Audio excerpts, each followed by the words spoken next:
gorgeous, and welcome back to the Gorgeous and Graceful Life podcast. I'm Annie, your host, and I'm so happy that you tuned in to this week's episode. As my daughter gets closer and closer to graduating high school, I have continued to reminisce about her childhood. But one of the coolest childhood memories that my daughter and I both share is that we were both into My Little Pony. If you are not familiar with My Little Pony, the My Little Pony toy series made its first debut back in the 80s. And back then, there were only 6 cool ponies, and they were all unique, and they all had their special symbols and abilities.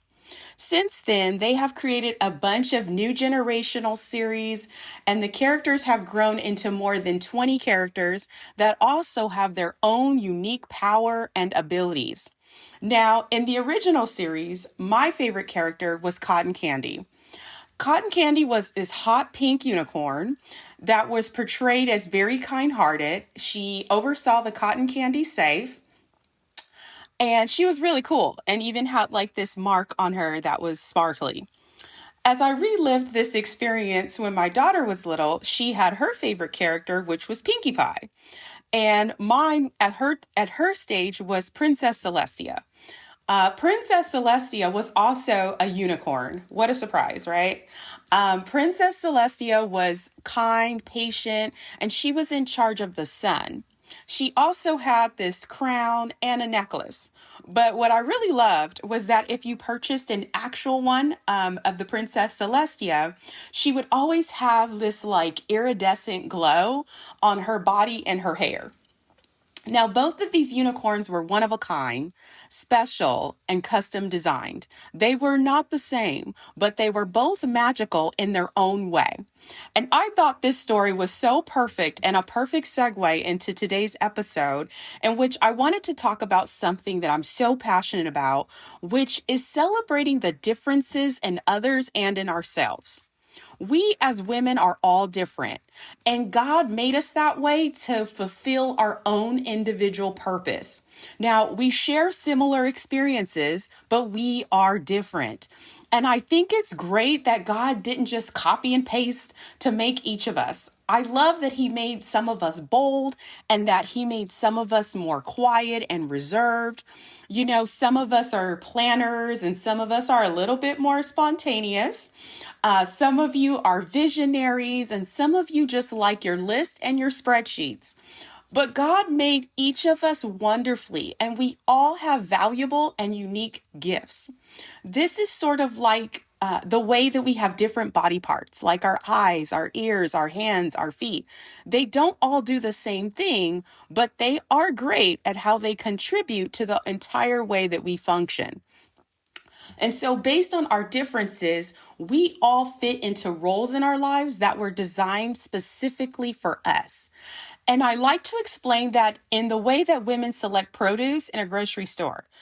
We are all very picky when we select our fruits and vegetables. In fact, I double dare you to watch another woman in the grocery store select produce. It is very entertaining. But anyways, we first look at the item, right? Then we pick it up, we inspect it, we feel it or we squeeze it to determine if it will fit our needs at the moment. And so based on our different gifts, this is how divine selection sometimes works, in that we are chosen based on our specialties and our gifts. In other words, our ability, if we could be squeezed or not, if we fit the mold or not. We are chosen for that purpose. So when you think about your own distinct unicorn differences, just remember that the way in which you are different or unique, it's not an accident. It was intentional and it was divinely connected to your purpose. In other words, friend, you are a heaven-designed, limited edition unicorn. But before we dive into celebrating your unicornness, we have to address the elephant in the room.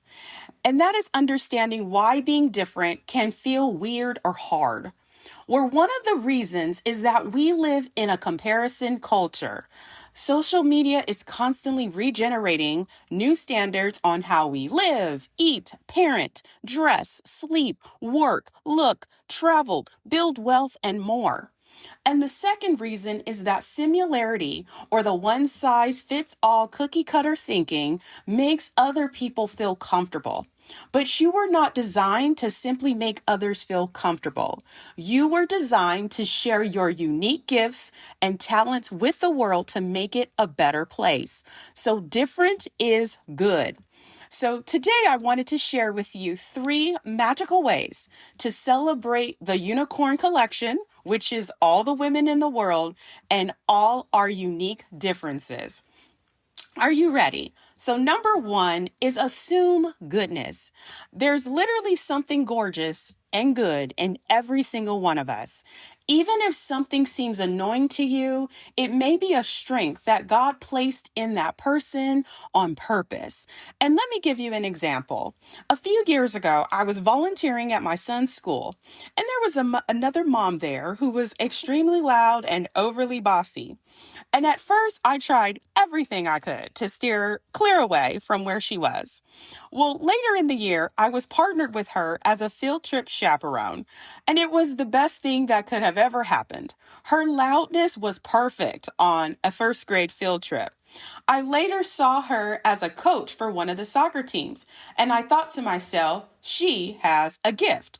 So, although at first I thought it was a bit much, it turned out to be a really good thing.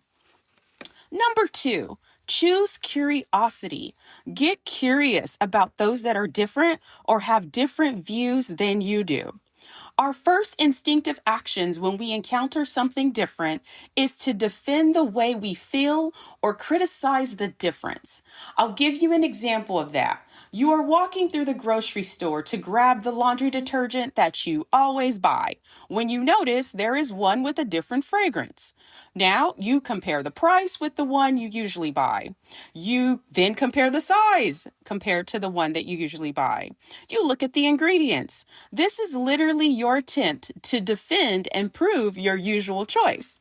But choosing curiosity is deciding that you will open up that one that is new and smell the fragrance to see if you just might love it a little bit better than your normal one. Choosing curiosity is taking it home anyway and sharing it with your family to see, hey, if they might love it too. Choosing curiosity is asking questions. Perhaps someone you work with is very structured or rigid. Choosing curiosity is learning if that kind of structure helps them feel safe and prepared. Choosing curiosity overall reflects God's heart, and it is really a form of grace. Number 3, celebrate, don't calculate. God did not create a limited supply of purpose, gifts, talent, beauty, or success. He is not up there in heaven saying, oops, I used up all the goodness on Sarah. Sorry about you. Nope, not at all. God has created unique and abundant opportunities for all of us. It will never run out. So when you celebrate someone else and their unicorn style or success, it never means there is less for you. But when you believe that someone else's win is your rejection, you are essentially questioning God's unique design for you. So instead of comparing and calculating, celebrate that you have a different, aka unicorn assignment that is a gift from God. You are not in a horse race. You are part of a unicorn collection, friend. We are all unicorns and we all have a different purpose, a different timeline, and a different type of magic that we bring into this world. So remember, you are not random and you are not too much. You are a beautiful, one-of-a-kind, God-designed unicorn in a world that needs more authenticity, more kindness, and more women who are brave enough to be exactly who they were created to be. So get out there and embrace as many unicorns that you can find by assuming there's goodness in others, even when it's hidden, choosing curiosity and celebrating instead of calculating. But before I go today, I want to leave you with your Gorgeous and Graceful Life weekly challenge. This is going to be easy. Sometime throughout this week, I want you to get curious and celebrate someone else's unicorn difference. It's always so great to walk this gorgeous and graceful life with you. If you love this episode, don't forget to love it, subscribe, or just share it with a friend. Until next time, live gorgeously, walk gracefully, and joy will find you.